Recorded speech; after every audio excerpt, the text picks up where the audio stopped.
नमस्ते। आज बात करते हैं 17 फरवरी की। भारतीय शेयर बाजार के लिए एक ऐसा दिन जो वाकई कमाल का था। एक ऐसी कहानी जब बाजार ने सबको चौंका दिया। तो हुआ क्या था? एक ऐसा दिन जो गिरावट के साथ शुरू हुआ, वो आखिर में मुनाफे में कैसे बदल गया? चलिए इसी को समझते हैं कि कैसे मार्केट ने सुबह के सारे अनुमानों को गलत साबित करते हुए एक शानदार कमबैक किया। तो देखिए, दिन की शुरुआत सच कहें तो काफी अनिश्चित थी। ग्लोबल मार्केट से जो संकेत मिल रहे थे वो कुछ ठीक नहीं थे। एक कमजोर शुरुआत की तरफ ही इशारा कर रहे थे।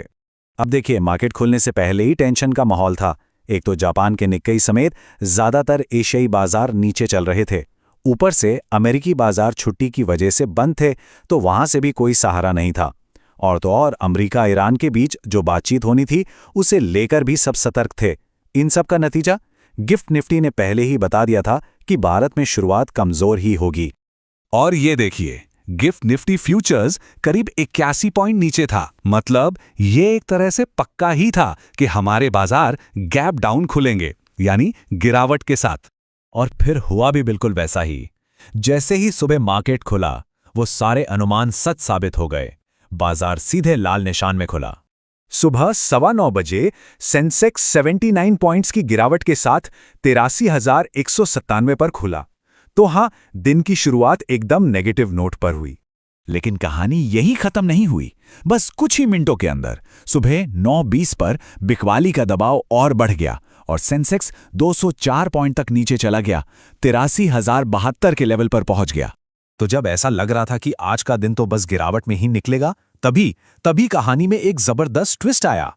मार्केट ने यू टर्न लिया और इस पूरी वापसी का हीरो बना आईटी सेक्टर। जी हां, कमाल किया टेक्नोलॉजी स्टॉक्स ने। निफ्टी आईटी इंडेक्स में अचानक 2.3% की तेजी आ गई और बस इसी एक मूव ने पूरे बाजार का मोमेंटम ही पलट कर रख दिया। और इस रैली को लीड कर रहे थे बड़े बड़े दिग्गज।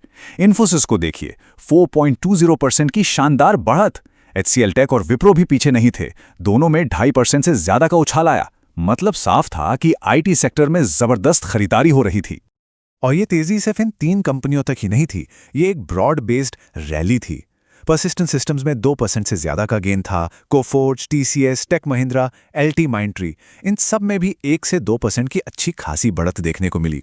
तो आईटी की इस तूफानी तेजी का असर ये हुआ कि सुबह का सारा नुकसान ना सिर्फ पूरा हुआ, बल्कि मार्केट हरे निशान में आ गया। दोपहर के 12:55 बजते सेंसेक्स 282 पॉइंट्स की बढ़त के साथ 83,559 के लेवल पर पहुंच चुका था।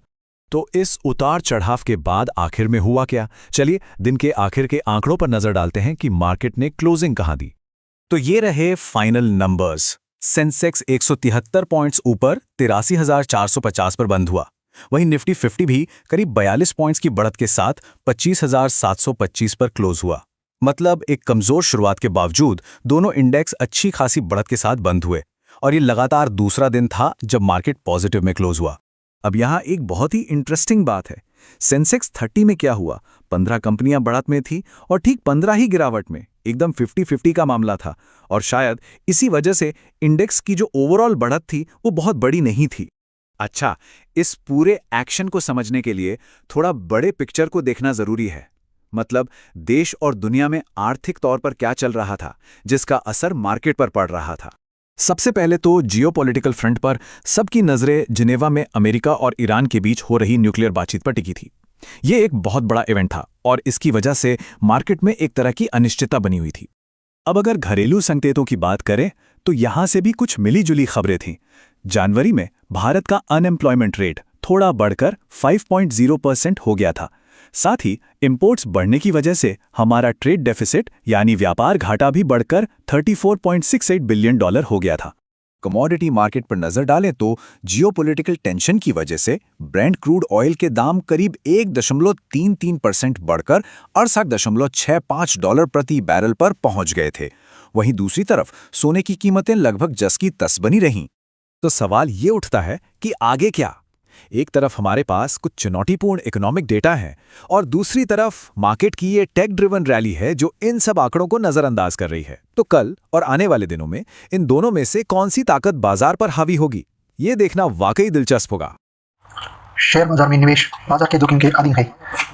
मैं कोई सेबी पंजीकृत रिसर्च एनालिस्ट नहीं हूँ। मेरी तरफ से मैं बेस्ट जानकारी प्रोवाइड करने का पूरा प्रयास करता हूँ, पर शेयर मार्केट में कोई भी ट्रेडिंग या निवेश का सिस्टम 100% परफेक्ट नहीं होता है। इस वीडियो में दिखाई गई जानकारी से आपको शेयर बाजार में 100% लाभ ही होगा, इसकी कोई गारंटी नहीं है। आपको इससे नुकसान भी उठाना पड़ सकता है।